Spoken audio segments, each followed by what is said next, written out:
Hi guys, Mahesh here. Friends, CTET 2019కి సంబంధించి admit cards అనేవి అఫీషియల్ వెబ్సైట్లో అందుబాటులోకి అయితే రావడం జరిగింది. సో జూలైలో మనకు ఎగ్జామ్ అయితే ఉండబోతున్న విషయం తెలిసిందే. ఇక్కడ మనకు 2 సర్వర్ లింక్స్ అయితే ఇచ్చారు.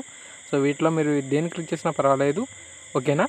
అంతేకాకుండా మనకు ఆ యొక్క హాల్ టికెట్లో కనుక ఈ యొక్క ఇమేజ్లో కనుక ఏమైనా సరే కరెక్షన్ కావాలంటే ఖచ్చితంగా కరెక్షన్ కూడా చేసుకునే అవకాశం అయితే ఉంటుంది.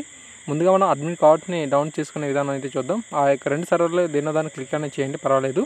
సో ఇక ఫస్ట్ దాన్ని క్లిక్ అనేది చేసినట్లయితే మనకి ఇక్కడ హాల్ టికెట్కి సంబంధించి ఇన్ఫర్మేషన్ ఈ విధంగా ఉండడం జరుగుతుందన్నమాట. మీరు ఇక అడ్మిట్ కార్డ్ని డౌన్లోడ్ అనేది చేసుకునేందుకు మీకు అప్లికేషన్ నెంబర్ని, తర్వాత మీ యొక్క డేట్ ఆఫ్ బర్త్ని, తర్వాత మనకి ఇక్కడ ఎంటర్ సెక్యూరిటీ పిన్ ఉంది కదా, ఇక్కడ గ్రీన్ కలర్లో కనిపిస్తున్న సెక్యూరిటీ పిన్ని మనం ఎంటర్ చేయాలి. ఇక్కడ CX5175 ఉంది కదా, దాన్ని ఎంటర్ చేసి సైన్ ఇన్ అయితే అవ్వాల్సిన అవసరం అయితే ఉంటుంది. అఫీషియల్ వెబ్సైట్ తాలూకు లింక్ అని మీకు వీడియో డిస్క్రిప్షన్లో అయితే అందుబాటులో అయితే తేవడం జరిగింది. ఆ యొక్క లింక్ని క్లిక్ చేసి డైరెక్ట్గా ఈ యొక్క పేజ్గానే వచ్చేయండి. Thank you, thanks for watching this video.